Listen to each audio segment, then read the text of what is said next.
Yorana Lovaina et bonjour à tous et bienvenue dans votre journal de la mi-journée. Mobilisation massive des pêcheurs pour retrouver Tamatoa, 17 ans, disparu depuis samedi à bord de son avion. Une quinzaine de bénévoles étaient encore sur les lieux aujourd'hui à l'appel de son cousin sur place, Jeanne Pequet-Pouira.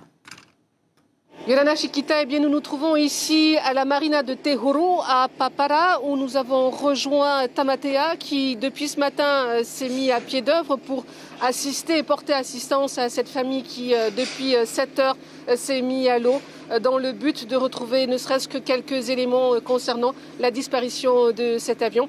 Et à son bord, il y a eu énormément de personnes, notamment la mère de Tamatoa qui est arrivée hier soir de Tubuai et qui a rejoint donc toute la troupe ce matin. Ils étaient une quinzaine de personnes à peu près. Donc c'était un petit peu l'ambiance émotion ce matin. Donc Tamatea est là, il va se joindre à cette formation. Pour quelle raison est-ce que tu es venu aujourd'hui?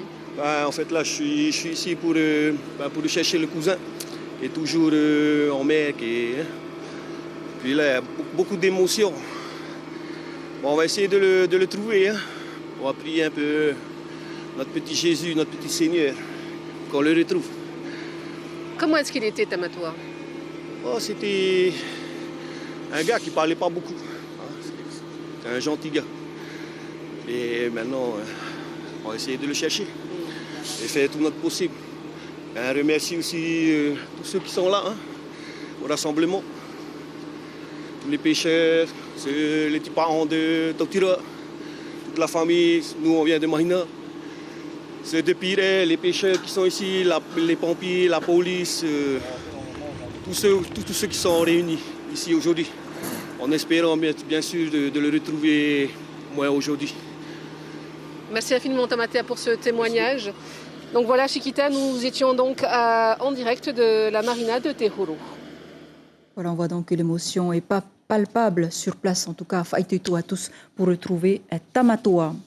Santé, les chiffres de la Covid-19 continuent de baisser. Seulement 19 cas nouveaux ces dernières 72 heures, 8 hospitalisations, dont 4 en réanimation. Au total, la Polynésie ne compte plus que 59 cas actifs. La campagne de vaccination deuxième phase se poursuit. Plus de 13 300 personnes ont reçu leur première dose de vaccin. Plus de 5 600 donc la seconde. Et la crise sanitaire a creusé le déficit de la PSG.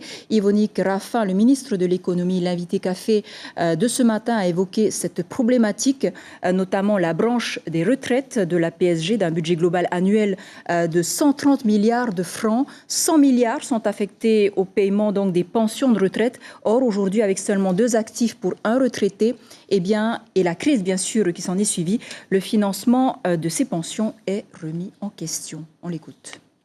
Ce qui cause problème aujourd'hui, c'est bien ce régime, le RGS, qui compte en fait, comme je disais, 2 actifs pour un retraité. C'est un peu plus de 100 milliards de recettes pour 100 milliards de dépenses, de prestations. Il se trouve que depuis un an, nous sommes plus qu'à entre 85 et 88 milliards de recettes, toujours pour 100 milliards de dépenses. L'urgence, c'est d'abord de pérenniser les prestations, donc le paiement des prestations, des retraites, des dépenses de santé. Ça, c'est garanti. Ça, on peut dire que c'est garanti jusque fin de l'année. Mais en fait, moi, ce qui m'importe et ce qui nous importe tous, c'est comment passer le cap 2022 et 2023. Autre sujet majeur, l'association 193 demande le retrait des échéances pour les demandes d'indemnisation des victimes de maladies radio-induites. En effet, la loi Morin, modifiée en 2013, a ajouté un délai de 5 ans pour faire la demande, ce qui n'était pas le cas dans la même loi en 2010. Je vous propose d'écouter les explications de Léna Normand, première adjointe de l'association 193. La version initiale de 2010 ne prévoyait pas de limite dans le temps. Elle prévoyait juste, si la personne est décédée, les ayants droit peuvent constituer un dossier de demande d'indemnisation. Par contre, c'est en 2013 où la loi a été modifiée par la loi de programmation militaire, où là, il y a une limite dans le temps qui a été fixée à 5 ans après la publication, ce qui a ramené ça à décembre 2018. Certes, elle a été modifiée, donc c'est la version en vigueur à aujourd'hui. Mais pourquoi une limite dans le temps? Une limite dans le temps qui fixe là au 31 décembre 2021. Donc il est vraiment important pour reconnaître justement, pour permettre à toutes ces familles d'obtenir réparation. On demande le retrait de ces échéances temporelles. Et n'oubliez pas, juste après votre journal de ce soir, votre édition spéciale consacrée au nucléaire, animée en tahitien par Hayata Buluk et Lucille Guichet-Tirao en français. Vous le savez, à la sortie du livre Toxique soulève beaucoup de questions. Pour y répondre, de nombreux invités, dont Gaston Floss, ex-président du pays, Eliane Tevahitua, Jean-Marc Regnault ou encore Moetei Broderson en direct de Paris, pour ne citer que quelques-uns. Donc c'est ce soir, juste après votre journal. Un mot de sport après les matchs de volleyball et la reprise des rencontres de football du côté de Ouapo. Eh bien, les joueurs et joueuses de futsal ont organisé leur premier match ce week-end. La AS Paumaka et la AS Saint-Étienne, mais aussi les équipes des vallées de Hakahetau et de Hakaoti se sont retrouvées autour d'une rencontre amicale, histoire de rassembler les joueurs après un an d'interruption. L'objectif étant d'affronter les équipes de Nukuhiva. Les précisions au micro de Lionette Hamwana. L'objectif, c'est de faire participer les vallées, aussi bien les jeunes du village principal à pratiquer du futsal. Hein.